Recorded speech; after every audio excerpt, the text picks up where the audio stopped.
m'appelle Alex Chevalier, je suis artiste, mais pas que. Ma pratique a toujours amené une grande importance au commissariat d'exposition et à l'édition de livres, que ce soit les miens ou ceux d'autres artistes avec lesquels je travaille. Bonjour, moi je m'appelle François Trahé, je suis historien de l'art, chercheur. Je mène actuellement, des recherches, sur l'histoire, de l'art conceptuel, sa réception en France et son impact, auprès des collectionneurs, privés français.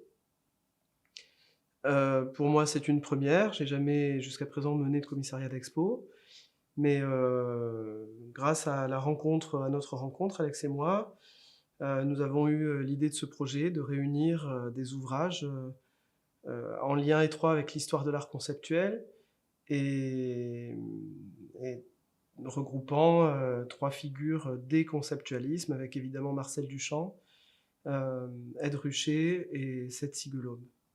Dès qu'il a été question de penser ce projet, euh, le CAPC s'est imposé comme une évidence pour nous, pour son rôle historique et historiographique, même dans la place de l'art conceptuel, oui, dans la place que l'art conceptuel a pris en France, en tout cas ou a eu en France, depuis 1969 jusqu'à aujourd'hui en fait.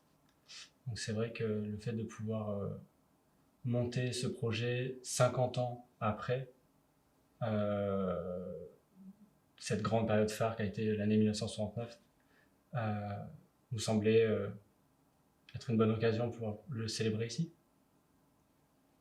Oui, il s'agissait également de de disposer d'un fonds qui était celui, du CAPC,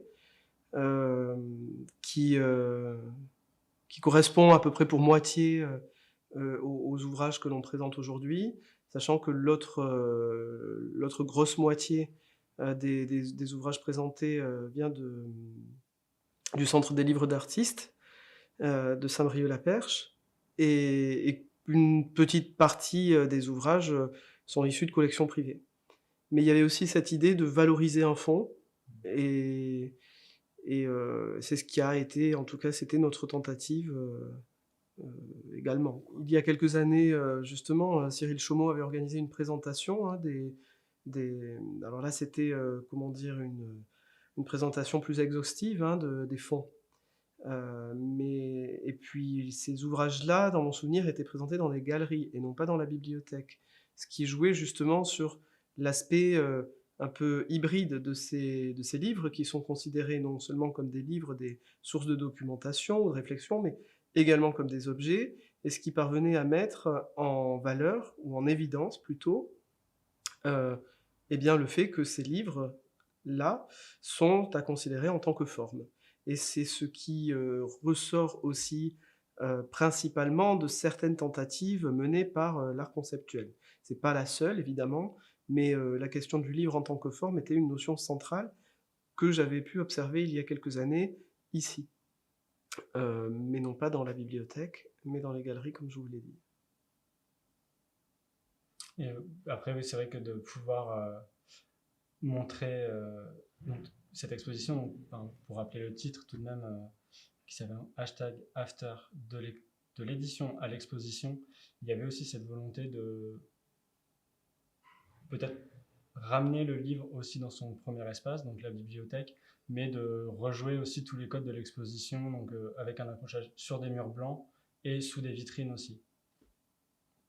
Quelque chose qui, enfin, par définition, n'est pas forcément ce qu'on est amené à faire dans une bibliothèque. C'est vrai que considérer le livre comme un lieu d'exposition possible, enfin, c'est redéfinir en fait toute la pratique même de l'artiste. Enfin, c'est changer la temporalité d'une exposition. On ne peut plus compter en termes de jours, d'heures, de mois ou quoi que ce soit. En fait, c'est un nombre de pages qui définit. L'espace, c'est une page blanche qui fait 21-29-7 pour un format standard A4, mais qui peut aussi faire un format de 100 sur 200 si on en a envie pour faire un très grand livre.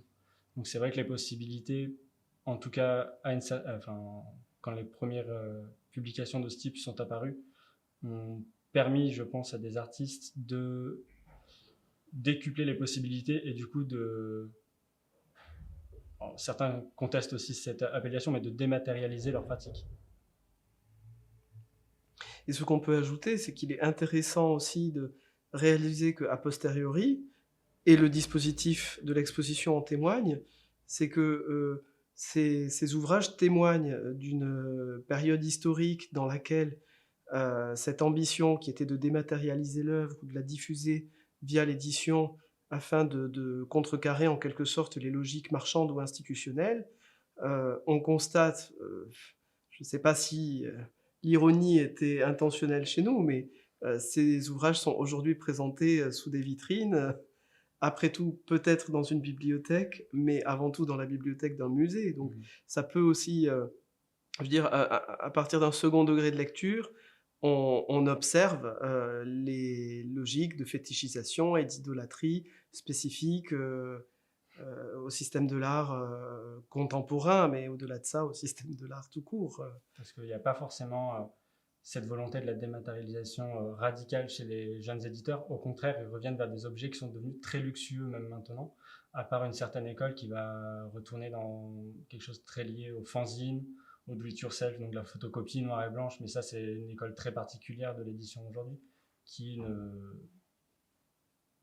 qui n'est pas leader sur le marché, si on peut dire. C'est vrai que dans le choix des publications qu'on a pu faire, il y a donc un regard historique avec donc, ces trois figures emblématiques, pour nous en tout cas, et des pratiques plus contemporaines qui justement peut-être continuent à questionner la dématérialisation de l'œuvre, comment le catalogue, comment l'affiche peut devenir un espace d'exposition, mais du coup, comment celui-ci est diffusé. Donc là, après, c'est sûr que les réseaux sociaux, les sites internet, les newsletters, enfin, tous les systèmes qu'on connaît aujourd'hui pour communiquer servent à ces endroits-là, par contre, pour diffuser un travail qui est inconnu au fin fond du Larzac, atterri dans toutes les bibliothèques de France, par exemple. Enfin, voilà. Des possibilités qui sont totalement autres grâce à ces nouveaux médias. En effet, ces nouveaux médias auraient pu, ou peuvent, enfin potentiellement, la dimension critique que l'on retrouve dans ces stratégies datant de la fin des années 60, on aurait pu imaginer, on peut encore imaginer que voilà, l'espace d'Internet est un lieu qui permet une posture aussi critique que celle de la fin des années 60. En revanche, s'il y en a une, elle ne dispose pas d'une telle visibilité pour l'instant, mais globalement, à titre personnel, ce que je constate, c'est que, comment dire, j'allais dire chez beaucoup d'artistes, mais enfin au sein d'une production artistique internationale, l'ambition n'est pas la même que, ou les ambitions ne sont pas les mêmes que celles de la scène artistique de la fin des années 60. La dimension critique qui était au cœur de beaucoup d'écoles ou de courants artistiques à cette époque-là a quand même été désamorcée au fur et à mesure des décennies. C'est une hypothèse ou une théorie tout à fait personnelle, mais